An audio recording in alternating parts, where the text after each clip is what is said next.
Welcome to the Calm Analytics channel. This is Borys Tizengauzen. Today is the 3rd of September and there is a lot of interesting news in this issue.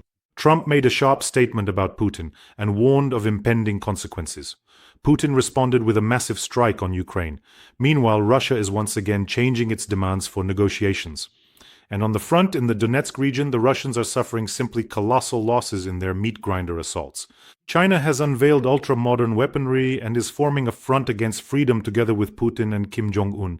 And as for Europe, the Kremlin is convinced it will definitely freeze this winter without Russian gas, but there is one important nuance. All this and more will be covered in today's episode, which promises to be very interesting. So if this is your first time on this channel, be sure to subscribe so you don't miss future episodes.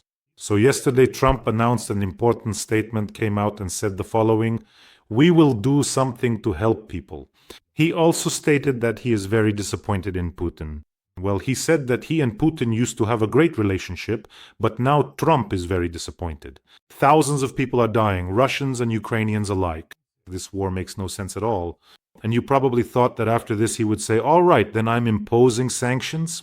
No, instead he said the following: "We'll see what happens, but I am very disappointed in Putin. We will do something to help people live. This is not about Ukraine. 7,000 people are dying every week."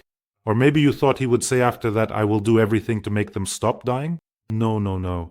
But Trump announced some interesting things. He actually called them interesting things that he had learned and said that in the next few days everyone would find out about these interesting things as well. So a journalist asks him, "Did you speak with Putin last week?" He says, "Yes, I don't want to. I learned some things that will be very interesting. I think next time you'll find out about them too." And then the journalist asks, but will there be any consequences if there is no announcement of a meeting between President Zelensky and Putin? He said, "Yes, there will be." "What kind?" the journalist asks. "We'll see what happens," Trump replies. "We'll closely observe what actions they undertake." "I am watching this situation very closely," said Donald Trump. Well, you know how Putin responded to these particular statements about someone being deeply dissatisfied or people tragically dying? He responded with a massive strike on Ukrainian territory last night. There was a massive strike just last night. Drones, ballistic missiles, strategic aviation were deployed, and caliber cruise missiles were launched twice in one night. Twice. So naturally the air raid alert lasted all night. But basically, this is Putin's response to Trump's statement. So Trump says that 1,000 people are dying every day, and just a few hours later, Putin launches a massive strike on Ukraine. What else does Putin have to do for Trump to stop saying things like, "Well, let's wait a few more days, let's observe for another week"? What? Soon, Putin will grab a stepladder, climb onto Trump's head, and, pardon my French, crap right on his head, and what will we hear in response? We'll see. I am very dissatisfied with Putin. What is he doing? I'm not happy with Putin. And here's another example of how Russia supposedly wants peace. Lavrov, let me remind you, he's the head of the Ministry of Foreign Affairs of the Russian Federation, the official spokesperson, the official mouthpiece for Russia's international affairs, demanded at the international level that the annexation of the seized territories be recognized. That is to formally recognize, well, the regions of Crimea, Luhansk and Donetsk, as well as Zaporizhia and Kherson. These are the territories in question. He once again referred to some referendums, those pseudo-referendums that Russia held there at gunpoint, and even then, not across the entire Kherson region, nor Zaporizhia, nor Donetsk. In short, he demanded that all of this be recognized and formalized in accordance with international law. Well, I mean, why not? Why not after all? Why not just get completely brazen? When you're expecting some serious statements, Trump comes out and says, we'll see what happens there. So basically, we're back to square one again, and Russia is thinking, well, now's the perfect time. By the way, yesterday I had a very interesting meeting with those who are actually imposing real sanctions against Russia. And real sanctions are strikes on Russian territory, on military targets, on oil refineries. So basically, I had this kind of meeting with some good acquaintances of mine. And here's what I can share from that meeting. So they shared a lot of interesting things, but what I can say is that what strikes them most is the way Russians behave. For example, in the area of Konstantinovka, the Russians are suffering some insane losses. They just keep launching these meat grinder assaults, one after another, wave after wave. It's not even that they don't care. They don't even have such a concept. Everyone who takes part in the offensive there, they all know they're going to stay there and they're aware of it. The Russian leadership, the military. To say that they don't consider them human doesn't even begin to cover it. They're just sent to slaughter in waves. Trump probably has modest numbers, but from intercepted communications, it's already clear that those who are there have realized they won't make it out alive. So it's a real meat grinder on the Donetsk front. Moreover, the offensive was led by, as you probably know, the general, probably the main butcher of the Russian army, Lieutenant General Akhmedov. This Sukrab Akhmedov made a name for himself precisely through these monstrous losses in the so-called meat assaults. These were the battles near Pavlovka in 2022. If someone doesn't believe it, if you have any acquaintances in Russia, because I know people from Russia are watching me, from the 155th Marine Brigade or the 144th Motor Rifle Division, ask them about Akhmedov. They will probably describe him to you as the most ruthless butcher. And since over the summer on that front, the Donetsk direction, those who were advancing, the so-called DNR brigades, were almost completely wiped out. Just think about this. Now they've transferred the 336th, 40th, 61st, and 155th Russian Marine Brigades there, the 177th Marine Regiment, the 39th Motor Rifle Brigade, and also units from the 70th Motor Rifle Division. Can you imagine how many of them are there? They're lying there in 3 layers if they have to keep sending in that many more reinforcements. And given the very heavy losses there, no one is collecting the bodies. That's another trick of Akhmedov's, to save a little on payouts. Well, what else can they do? There's a hole in the budget, trillions. The country can't afford to pay that much, to give out so many white ladas, to pay millions to every family. That's why there's an unspoken order not to collect the bodies there, so they don't have to pay compensation to the families. So, a big hello to all the Russian families, the wives who are waiting for their ladas and millions of rubles. You won't have a husband, a father, a brother, or any money, because they're not really making an effort to retrieve those bodies, so that later it would be hard to prove anything. That's the point, for your understanding. That's the peculiarity here. When I talked to these guys, they said, just imagine they know we've been building defensive structures and fortifications here for 11 years. They know this, and yet the Russian military leadership keeps sending wave after wave in there. Sometimes it just seems impossible, like this can't be real. But what is it then? What do they want? They just keep sending them in over and over. So that's the impression you get. Basically, those on the Donetsk front are already practically corpses, an army of the living dead. Yes, they'll just bring in new ones to replace them. But those who are there now, they're as good as dead. I fully understand that in some Russian families, people might even be glad if they receive a large sum of money in exchange for a family member who died ingloriously. But don't think you can fool the state, the same state that has been squeezing you hard for decades. So don't count too much on those payouts. That's the kind of win-win lottery Putin has set up for himself. But if someone actually wants to get their relative out of there so he doesn't have to kill or carry that sin on his conscience, there's only one way to come back alive from there. It seems that's the only way. Moreover, the leadership of the Russian Federation has classified the casualty data so as not to accidentally shock anyone. I know that people in Russia are watching me. That's why I'm leaving a link in the description of this video to that one and only way, so your relative or loved one can stay alive. A month goes by, new ones will arrive, the old ones will be laid in the ground. There is a project called I Want to Live. I'll leave those links. In other words, how to leave properly, surrender, and save your own life. By the way, you don't have to go back to Russia afterwards. So, I'm leaving the links here in the description below the donation details. Don't see the link? Maybe you're not watching the video on my channel. Look up the I Want to Live project online. But you know, probably only a handful of people will want to save their loved ones since they've already gone there.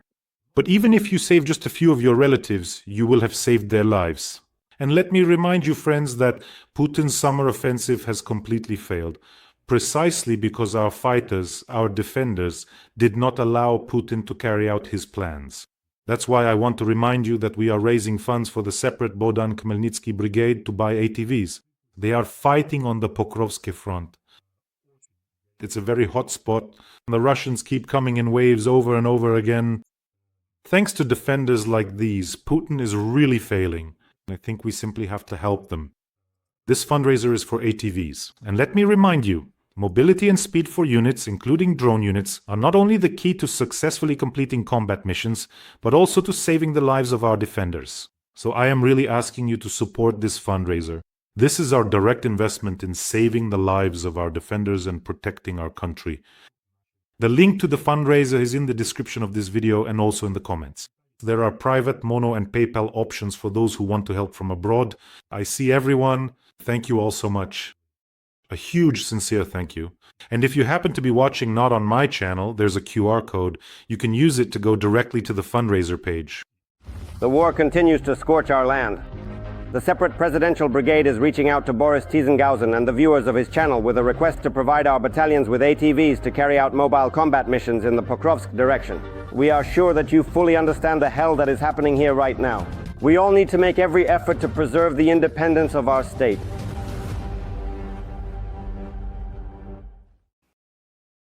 The Chinese are not afraid of violence. A parade for dictators was held in Beijing. Xi Jinping, this was simply his big moment. Whoever saw it, saw it. But now, first of all, I'll show you some footage, and secondly, I want to say that this was truly one of the coolest military parades I've seen in recent times, if not the coolest. So, in honor of the 80th anniversary of the end of World War II, Xi Jinping organized a grand parade and invited 24 heads of state, including Putin and Kim Jong-un. And he delivered a speech. Here, Eastern diplomacy is always so incredibly soft, quite vague, and often figurative. But in this particular case, everything is absolutely and unequivocally clear. I quote, "The great reborn Chinese nation is unstoppable.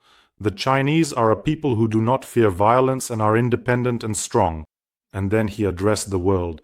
"Today humanity faces a choice, peace or war, dialogue or confrontation." He also stated, attention, about the necessity of building a world-class army so that it can wage wars and win. What more direct hint do you need? And who is this world-class army planning to fight and defeat? And who do you think will be part of this world-class army? By the way, Xi walked to the stands accompanied by Putin and Kim Jong-un. To his right stood Putin, or rather walked Putin, and to his left Kim Jong-un, that mama's little nuclear terrorist. Well, in general, they felt pretty important too. Here we are, trembling like this, here we are. Well, obviously Xi is the main one, and as for us, we're just on the sides, you know how it is.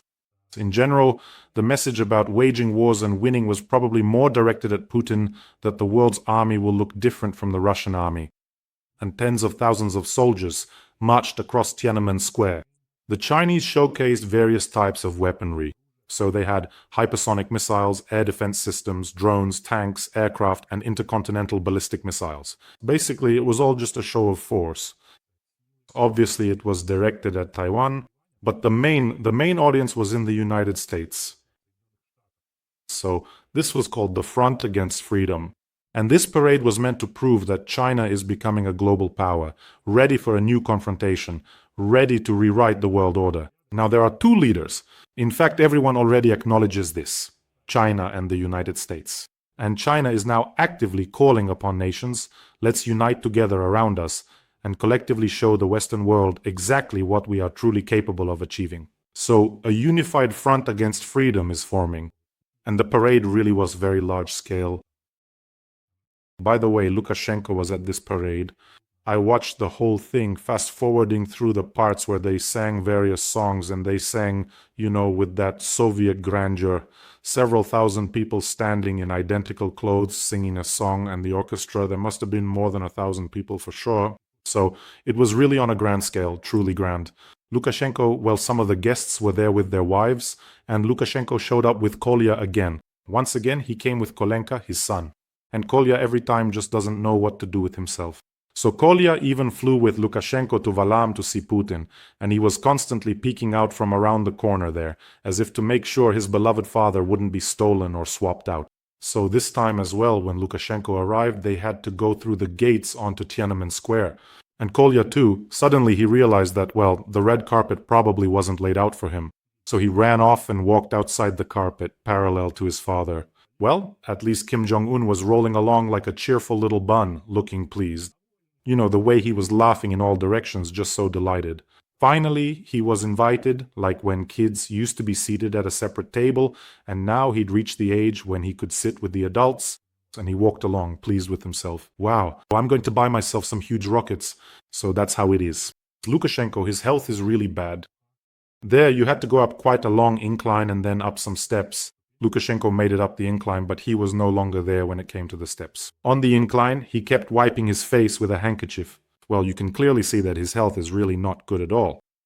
So this is what it looked like. Thousands of people, songs. Let me show you a small fragment.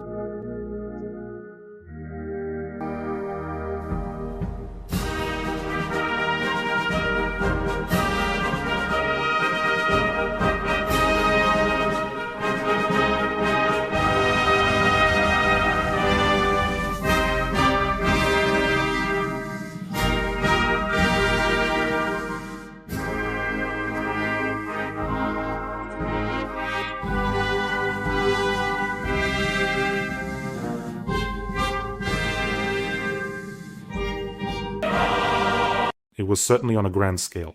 But here's an interesting point. A lot of weaponry was shown against ships and submarines. Various types of torpedoes, special underwater mines that are smart, can identify targets on their own, attach to them, and so on. Well, it's obvious who all this was meant for and where it was directed. They also rolled out several types of next-generation radars. They emphasized that these radars can detect stealth aircraft using stealth technology. And there were also new systems for countering drones. A large part of the exhibition was dedicated to drones as well. There were various types on display. They showcased new counter-drone systems, including high-precision, laser, and electromagnetic ones. Let's take a look at this video. Overall, China is showing that it isn't wasting any time. And there were a large number of different types of drones, ranging from ones the size of a boat, a drone like a patrol boat, to the size of a small submarine. There were such underwater drones on display, and of course there were aerial drones as well, including carrier-based unmanned helicopters. And as a finale, so to speak, they showcased 4 types of intercontinental ballistic missiles. And right at the very end, there were intercontinental strategic nuclear missiles powered by liquid fuel. The range of destruction, and this was emphasized, covers the entire world. Here's a video showing what it looked like. All in all, I think that after watching this parade, Putin was deeply upset by just how far behind Russia is technologically compared to China. And as the saying goes, it's too late to drink borjomi. And as for the Western nations and the United States, who, let's be completely honest and acknowledge the truth, have themselves actively nurtured this powerful, high-tech military monster. So now, what can be done about it? How do you fight it, especially when it's bringing other dictators together around itself? Basically, all that's left is to watch as dozens of nuclear missiles are paraded through Tiananmen Square. By the way, friends, don't forget to subscribe to this channel. Even though the channel is called Calm Analytics, this channel actually does a pretty good job, an excellent job I'd say, of setting Putin supporters' backsides on fire. You can't imagine the kinds of hysterics that sometimes happen in the comments. I mean, I can just see a person turning crimson, their eyes bulging as they write their comment. But I've noticed that those who are fans of the Russian world rarely actually argue the point, like this is wrong or that is right, here are the facts. They immediately start with insults, and the insults are usually at about a 3rd grade level, I'd say. 4 eyes. Well, what did you expect? I mean, 4 eyes is actually the most common insult from Russians. Well, don't worry, these 4 eyes will still set your behinds on fire in a different way. So, friends, subscribe, it really helps promote the channel. And also in that fireworks show that happens in the swamps after people watch these videos. By the way, it's noteworthy that this massive shelling of Ukraine by Putin happened not only after Donald Trump's statement, but also practically at the same time as the parade in China. So this is how Putin demonstrates his power as he sees it. While there are no tangible successes at the front, the only way to show strength is to shell Ukrainian cities, and for some reason no one wants to stop it. Meanwhile, Donald Trump, the former president of the United States, posted a rather harsh and strongly worded message on his social network platform. Please, Xi, give my warmest and most sincere regards to Vladimir Putin and Kim Jong-un while you're there, actively plotting against the United States of America. Well, the full text goes like this. The main question that needs to be answered is whether President Xi Jinping of China will mention the tremendous support and blood that the United States, gave if you translate it literally, and the help provided to China to help it defend its freedom from a very unfriendly foreign invader. Many Americans died fighting for the victory and glory of China. I hope that they are rightfully honored and remembered for their bravery and self-sacrifice. May Chairman Xi Jinping and the wonderful people of China celebrate this great and enduring day. Please convey my warmest regards to Vladimir Putin and Kim Jong-un, since you are all there plotting against the United States of America. Well, I just decided to troll Xi Jinping a little, by the way. Just like Putin, he tries to exploit the topic of World War II. And he, just like Putin, is trying to rewrite this history to suit himself. So, Trump's post about how the Chinese leader didn't even mention the US, and he really didn't mention it, even though the US really did provide significant assistance to both China and the Soviet Union. And here Friedrich Merz woke up a little, although his position is actually quite consistent, and he called Putin the worst war criminal of our time. So, the German Chancellor Merz stated that Putin must not be given any concessions. Quoting, "I have no reason to believe Putin on any issue," Merz said. According to the Chancellor, the Kremlin leader currently sees absolutely no reason for a ceasefire or a peace agreement with Ukraine. "We must create that reason," says Merz. "Militarily, this will be difficult, but economically, it is possible. I am talking about economic exhaustion, which we must help bring about. I mean in Russia, this economic exhaustion. For example, tariffs could be imposed against those who still trade with Russia," Merz explained. And what will Macron say to that, considering he buys a lot of Russian liquefied natural gas? And in general, you'd have to impose these sanctions against half the countries in the European Union. And I would even say that really this issue should have been raised 3 years ago, and those sanctions should have been imposed back then. Of course. So, as I mentioned recently, for some Western countries that don't buy Russian oil, it's fine for them not to buy Russian oil, but it's perfectly acceptable to buy petroleum products made from that oil. For example, Russian oil is processed at Indian oil refineries. As a result, you get gasoline, diesel, kerosene, and these are eagerly bought in Europe and the United States. And as for the idea that it will be difficult to defeat Russia militarily, actually no. Maybe we should at least try to begin with. That is, long and medium-range weapons. Russian arsenals and oil refineries will just go up like sparklers, like fireworks. They'll explode and burn. Military equipment can't advance without fuel. Planes can't fly without aviation kerosene. And the destruction of Russian arsenals will seriously affect the combat capability of the Russian army. So it seems that Russia could indeed be seriously damaged by military means, but for some reason no one wants to do it. And the same goes for sanctions. Well, maybe we'll impose them, maybe we won't. By the way, there are also 2 Russian ports that handle almost all Russian oil and petroleum products. So let's put it this way. No, not oil and petroleum products. We'll call them money for war. They channel money for war through themselves. That way it's probably much clearer. So then, what do we have here? Ust-Luga and Novorossiysk, with its Shashkaris terminal together, handle 80% of the oil. Can you imagine what would happen if it wasn't oil but Putin's war money? So it's possible to apply military pressure. But even better, of course, is a comprehensive approach, both economic and military. And regarding sanctions, I recently came across some material stating that Russia lost $12.5 billion because of the discounts it gave India on oil. And so explain to me then, if soon Russia will be selling gas and oil to China and India at cost price, why should they be interested in ending this war? If Russia lost and India accordingly gained those $12.5 billion, now sanctions, because of which they will lose more than they gained from these cheap energy resources, that will have an effect. By the way, the Washington Post has published a very good article with the right emphasis. It goes as follows: Putin's response to Melania Trump's letter is strikes on Kiev and Ukraine. A very accurate emphasis. So they write that on August 15th, the First Lady sends Putin an emotional letter through her husband, Donald Trump. He delivered this letter in Alaska, in Anchorage, and on the 21st, almost a week later, Putin strikes Kiev and kills 28 people, including 4 children. Here is your answer to the letter about give the children their normal lives back. Well, this is an insult not only to Melania, but also to Trump himself, I think, who personally delivered the letter at the summit. Well then, Putin's response, how he did it and what he did last night, is simply the last straw. It's time to move on to real, even coercive diplomacy, if you will. Otherwise, look, right before your eyes, a new army of evil is forming. And everyone is like, well, we'll think about it. I'll see. I'm watching this very closely.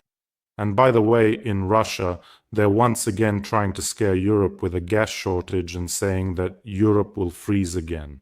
Nothing is eternal under the moon except for the traditional annual scare stories about Europe freezing. Europe will freeze. Remember, Gazprom used to make videos saying things like, yeah, Europe will freeze, let's see. They would play all sorts of music in the background. So once again, the head of Gazprom's board, Miller, has warned that Europe might be left without gas and accordingly will freeze. Let me remind you, Gazprom, the state gas monopoly, is currently suffering enormous losses, is on the verge of bankruptcy, and has been forced to sell off assets and lay off a significant number of employees. Well, anyway, and all these videos, all these masterpieces from Soyuz Multfilm are being produced with Gazprom's money. So they do have money for that. I remember there was a scandal when they released such a video. It featured the song There Will Be a Long Winter by Yuri Vizbor and showed snow-covered frozen cities. But the most interesting thing is that after this video, there was a big scandal because it turned out that the snow-covered frozen Europe shown was actually the city of Krasnoyarsk, frozen with real blizzards, so intense you could almost hear the air ringing. And the scandal happened because the residents of Krasnoyarsk considered this video to be mocking them. And do you know why? Because Krasnoyarsk is a city of over 1 million people in eastern Siberia that has never been supplied with gas. So, they utilized an image of a sprawling city with over 1 million people, a significant urban center completely without gas, to vividly illustrate a truly frozen Europe. Well, in general, a great many things in Russia are typically done like that, and you certainly know how that goes. But we shouldn't underestimate the enemy. That's why, as always, I want to thank everyone who helps and supports Ukraine. But it seems to me that if our partners had the same resolve as during World War II, that kind of determination, everything would be very different.